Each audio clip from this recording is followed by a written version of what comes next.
جب آپ صوفیوں کی کتابوں میں پڑھیں گے تو آپ کو نظر آئے گا کہ یہ اپنے جن کے ہاتھ پہ بیعت کرتے ہیں ان کا طریقہ زیادہ بہتر مانتے ہیں نبی صلی اللہ علیہ وسلم کے طریقے سے. اور ان لوگوں کے ہاں تصور کیجئے اور اس نعمت کو یاد کیجئے کہ اللہ رب العالمین نے ہم سب کو اہل حدیث بنایا ہے. اہل حدیث ہونا، مسلمان ہونے کے ساتھ ساتھ اہل حدیث ہونا اللہ رب العالمین کی اتنی بڑی نعمت ہے کہ زندگی بھر اگر اللہ ہمیں اور کچھ نہ دے، بھوکا پیاسا رکھے، تب بھی اس نعمت کی شکر گزاری نہیں ہو سکتی ہم سے. یہ لوگ کہتے ہیں کہ ولی کا درجہ نبی کے درجے سے بڑا ہوتا ہے.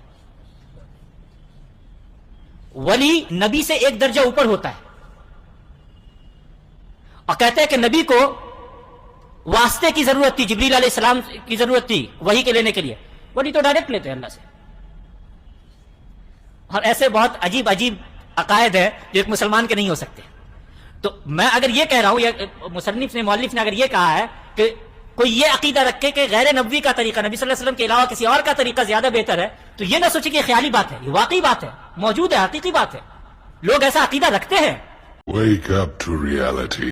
معزز سامعین اکرام، صوفیاء کرام پر یہ الزام لگایا جاتا ہے کہ وہ اولیاء کو انبیاء سے افضل سمجھتے ہیں، حالانکہ ائمہ تصوف کے اقوال اس کا بالکل رد کرتے ہیں. آئیے ہم اس پر چند حوالہ جات پیش کرتے ہیں.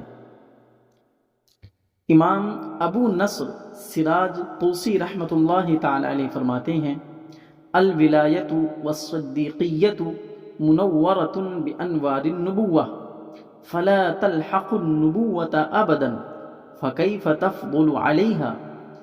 یعنی ولایت نبوت کے انوار سے منور ہے، ولایت کا مرتبہ نبوت کو نہیں پہنچ سکتا، فضیلت کا تو سوال ہی پیدا نہیں ہوتا. امام قشیری علیہ الرحمہ فرماتے ہیں: فَأَمَّا رُتْبَةُ الْأَوْلِيَاءِ فَلَا تَبْلُغُ رُتْبَةَ الْأَنْبِيَاءِ علیہم السلام لِلْإِجْمَاعِ الْمُنْعَقِدِ عَلَى ذَلِكَ. یعنی اولیاء کا مرتبہ انبیاء کو نہیں پہنچ سکتا اور اس پر اجماع ہے. نیز حضرت بایزید بسطامی رحمۃ اللہ تعالی علیہ فرماتے ہیں: مثل ما حصل للانبیاء كمثل زق فيه عسل ترشح منه قطرة فتلك القطرة مثل ما لجميع الاولیاء وما في الظرف مثل ما لنبینا صلی اللہ علیہ وسلم. یعنی انبیاء کو جو ملا وہ شہد سے بھرے مشکیزے کی مانند ہے، جس کا ایک قطرہ تمام اولیاء کا حصہ ہے، اور مشکیزے کا باقی شہد ہمارے نبی صلی اللہ علیہ وسلم کے لیے ہے. اسی طرح امام ربانی مجدد الف ثانی رحمۃ اللہ تعالی علیہ تحریر فرماتے ہیں: مقام نبوت کو مقام ولایت سے وہی نسبت ہے جو غیر متناہی کو متناہی سے ہے. یعنی نبوت لامحدود ہے اور ولایت محدود ہے، اس لیے ولی کا نبی سے افضل ہونا محال ہے.